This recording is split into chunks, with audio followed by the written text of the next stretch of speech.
They don't put in extra work. They don't go above and beyond to hone their skills, improve their game. This is a club. This is a get-together. This is a player meet and greet. This is a hangout, and the WNBA is just where they choose to hang out. And the NBA and the owners within the league, they're funding this hangout. There is a complete panic in the WNBA. Furthermore, it has nothing to do with dwindling attendance or low ratings. No, they're worried about something far more serious this time. The Unbeatable League is offering their golden goose, Caitlin Clark, a huge payout. Can you feel it? Can you feel the panic reverberating throughout the WNBA dump? WNBA players think they have leverage. Keyword, think. Now, in their defense, they do have leverage in the short term. Following months of witnessing its own players gripe about pitiful pay while bringing in record profits, the league is currently experiencing its worst nightmare. A rival that genuinely compensates female basketball players for their labor. Now, I don't know what to believe from financials, but they got a lot of money backing them from TNT Sports and a lot of investors. And word has it that they came within $10 million of breaking even their first season. That's damn sight a lot. That's damn sight a lot better than the WNBA's done, ever. Let's be very clear about the situation at hand. The unmatched 3-on-3 startup league, which has been in the news since January, recently concluded its first season, and the results are astounding. Unrivaled will forever change the WNBA. For sure. And the way that they do business, the way that they treat their players, any agreement going forward. Unrivaled did things that were unprecedented. And I think it showed players their value, and players in that upcoming CBA are going to ask for everything. And I think that they're going to have to make something work if they want to see the product on TV, right? Basketball players spend an average of $220,000 for just 8 weeks of play. That is over 3 times the average WNBA player's season-long salary. The lady who single-handedly reignited interest in women's basketball, Caitlin Clark, is earning a pitiful $78.66 in her second season with the Indiana Fever. The math is so offensive that it's practically illegal. Essentially stalled for a new collective bargaining agreement in the WNBA. For the first time ever, WNBA players think they have leverage. Keyword, think. Now, in their defense, they do have leverage in the short term.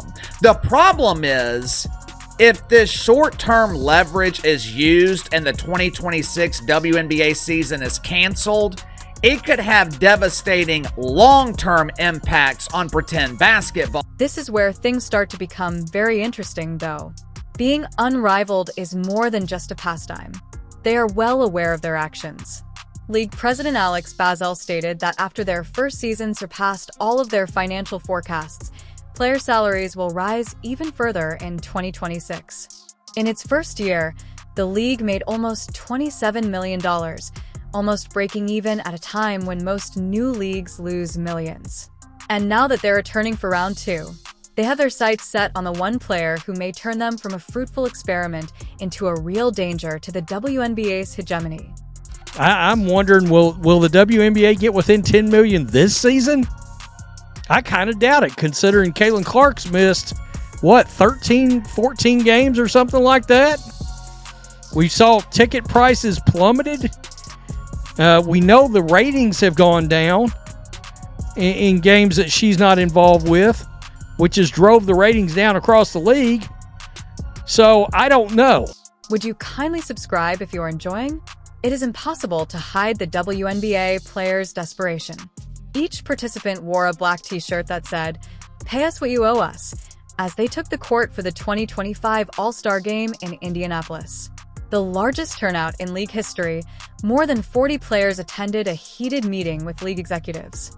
They are now on wage caps of $45 million per team and individual salaries of up to $1 million after opting out of their existing collective bargaining agreement. Here's the worst part, though. The league that just lost $40 million in its most prosperous year ever is the target of these requests. In the All-Star Game, wearing "Pay us what you owe us" t-shirts. WNBA players whose salaries are subsidized by the NBA wear t-shirts declaring, "Pay us what you owe us." They must have thought this was a great idea. Oh, folks, we're really going to stick it to the owners. We are really going to stick it to the league. We're going to walk out in solidarity with a t-shirt that says, "Pay us what you owe us," and then they'll have no choice but to pay us what they owe us. Now, my question is, what exactly? Unrivaled strike couldn't have come at a better moment.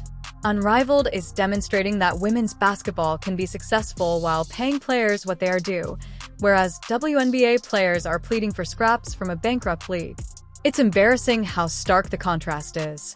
Angel Reese received $50,000 only for taking home the coveted title. That amounts to over 2/3 of her WNBA rookie deal. In her first season with Unrivaled, Paige Bueckers is expected to earn over $350,000, which exceeds the total of her 4-year WNBA rookie contract. Is that Paige Bueckers' 10-week commitment to Unrivaled? 10-week commitment, 10 weeks to Unrivaled. She will make more in that first year than she will in the WNBA, where she's only projected to make $78,000. And I know there's still some haters, some unbelievers mad that women decided to bet on themselves, make this startup that is already putting the foot on the gas, right? Already making the WNBA look bad. I understand that. And they're wondering how they're paying for it. Well, Unrivaled made $1 million in ticket sales this year. Unrivaled made over $1 million in merchandise sales this year. And that's not even counting like the jerseys. And now consider this situation. Unrivaled signs Caitlin Clark for the 2026 campaign. All of a sudden, the league's most marketable female basketball player is here. A dependable source of income who has the capacity to overload arenas and bring down streaming services. However, what if it goes beyond that? What would happen if Unrivaled basketball changed from 3-on-Re to 5-on-Ive? League executives have previously raised the prospect of moving to bigger arenas and altering the formula for upcoming seasons. Imagine an unparalleled 2027. There is now a whole 5-on-1 league with Angel Reese, Paige Bueckers, Caitlin Clark, and all the other big names somebody is fed up with the WNBA paying them too little. They pay salaries that truly represent the value these athletes add to the sport, broadcast on TNT, and play in NBA arenas. As their previous stars pack Madison Square Garden, the WNBA is left with players who couldn't find a better offer elsewhere, playing in arenas that are just half full point 20 meters away. Alex Brazel, the co-founder of the 3-on-3 Women's Basketball League, composed of exclusively WNBA players, told Front Office Sports that the league has signed nearly 90% of its player pool for the 2026 season. Quote, "We have a few spots left open to fill, and then we're pretty much ready to go." The WNBA's reaction to all of this was one of utter delusion. Commissioner Kathy Engelbert offers players the same revenue-sharing plan that has kept them impoverished for 28 years, despite her constant talk of hyper-growth and transformative change. "We know you're worth more, but we're going to keep paying you less because of reasons," is what they're basically saying to gamers. It is comparable to witnessing someone attempt to use a garden hose to extinguish a house fire, while the fire brigade is parked outside with more advanced apparatus. The most frustrating aspect of the entire issue, however, is that the WNBA had every chance to treat Caitlin Clark like the franchise-saving talent that she is. Instead, they allowed her to be used as a punching bag by their own players. They watched as veterans made fun of her, disparaged her fame, and forced her to issue an apology for drawing attention to their league. It is the most antiquated commercial model in the history of sports. Deliberately undermining your own greatest attraction because you're envious of her accomplishments. I've been telling y'all this. The league doesn't like Unrivaled. I'm tired of going back and forth with people that's no business would want you to work for them and then basically replicate their business and try to make it better and all that type of stuff. No business does that. So it baffles my mind how a lot of y'all sit back and think, oh, the WNBA loves Unrivaled. No, they don't. In the meantime, every gamer who enters Unrivaled is being treated like royalty. They offer childcare services, luxurious apartments, personal chefs, treatment centers, and even a glamorous area sponsored by Sephora. They are aware that paying sportsmen well is only one aspect of treating them like professionals. It entails establishing an atmosphere that allows them to flourish on and off the court. Telling players to be thankful for charter flights, which they only received after decades of whining, is the WNBA's concept of player care. The WNBA's financial situation is utterly awful. They continue to lose money hand over fist despite all of their claims about expansion and popularity. For 28 years, the NBA has covered their losses to the extent of several $100 million. Even though they only own 42% of their own league, they are now requesting 50% revenue sharing. To keep the lights on, they sold majority control. They now want a bargain as if they were managing a successful company. Contrast that with the business strategy of Unrivaled. They managed to pay players more than any women's professional sports league in history despite raising more than $35 million from respectable investors, landing a $100 million media rights agreement with TNT, and landing significant sponsorships from Samsung, Ali Financial, and Miller Lite. They're not pleading with the NBA for favors or offering justifications for their inability to pay market prices. They are demonstrating the viability of women's basketball as a standalone industry. Continues to show that this league is where people want to be because they treat them right. They're providing the resources for them. They're promoting them the way they should be promoted. And that's what women's basketball players deserve. That's what women deserve. A lot of you may be wondering, well, why can Unrivaled do it and why can't the WNBA do it? The WNBA can do it, but you need to understand can and will and choose to are all different. There must be an obvious sense of desperation in WNBA front offices at the moment. Their top players are publicly flirting with a rival who provides greater possibilities, compensation, and treatment. Sacha Sabali has said that she is searching for a new home after playing Hefnal game in Dallas. Interestingly, shortly after hanging out with Sabrina, a former Oregon teammate in Unrivaled. Connecting the dots is not difficult, but the WNBA should be quite alarmed by this. Unrivaled hasn't even reached its peak yet.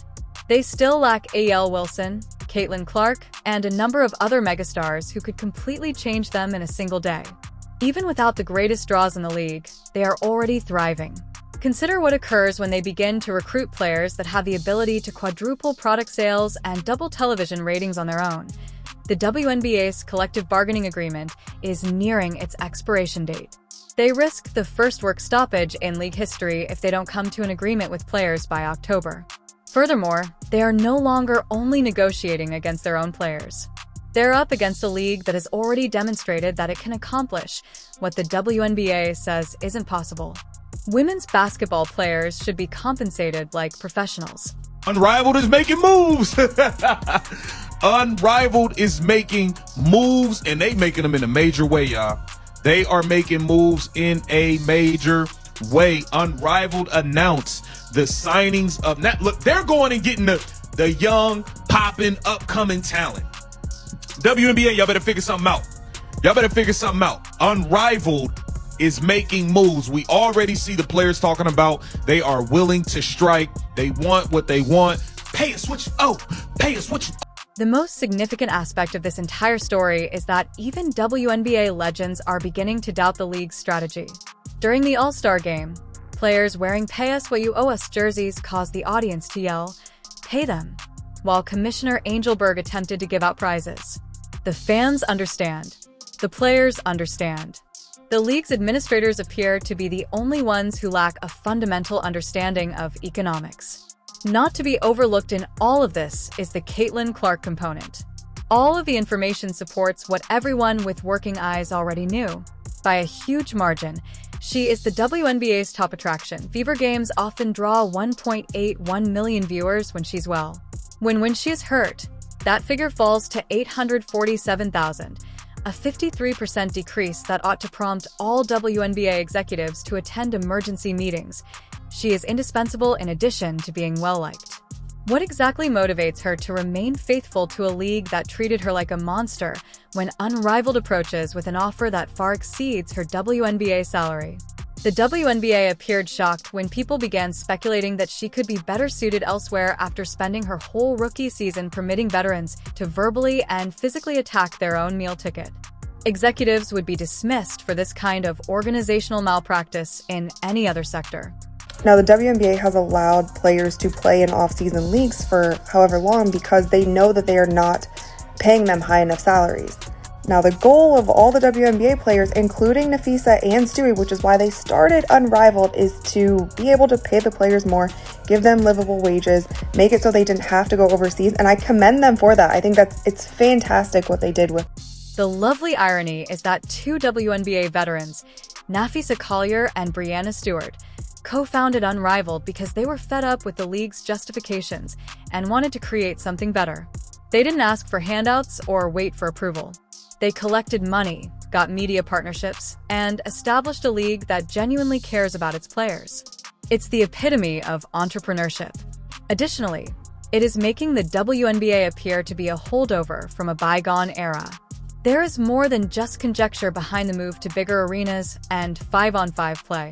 It is a necessary evolution. Unmatched has already demonstrated that they are capable of making 3-on-3 profitable. Providing the complete basketball experience that fans genuinely desire is the logical next step. Additionally, the WNBA's competitive advantage vanishes entirely when it occurs. They will merely be another league vying for talent, but their business strategy, compensation, and treatment will be the worst. This is the result of taking your clients for granted for an extended period of time. The WNBA never thought that someone would come along and truly treat these athletes like the great assets they are. Instead, they spent decades instructing them to be thankful for whatever scraps they were prepared to offer. They are currently up against existential rivalry from a league that has found out what they couldn't: how to pay players decently and turn a profit in women's basketball. WNBA is still under this major umbrella of the NBA, and a lot of that affects the way they do things. As long as the WNBA is in this 360 deal with the NBA, you're not going to see them promoting their players, paying their players, all the things that Unrivaled is able to do because they don't have that. Everything that the WNBA has not been able to deliver for almost 30 years is written in dollar signs on the wall. Being unmatched goes beyond simply providing more money. Respect, equity stakes, and a company strategy that expands with success rather than against it are what they are providing. They are demonstrating to the world what the WNBA might have been if its management had truly recognized the worth of the goods they were offering. As the WNBA's chickens come home to roost, we are witnessing their terror. A transcendent superstar who could carry a whole sport on her shoulders was the best gift any sports organization could ask for, and they let jealousy to get in the way and organizational incompetence turn it into a liability. Unrivaled is constructing the future of professional women's basketball in the meantime, one wealthy sportsman at a time. Whether Unrivaled will keep expanding and competing with the WNBA is not the question. When players understand they don't have to take meager pay in order to play professional basketball, the WNBA may no longer exist as it does today. There won't be a revolution. It's already here, and it's being televised on TNT with competitive compensation and actual respect for the athletes that make it all possible.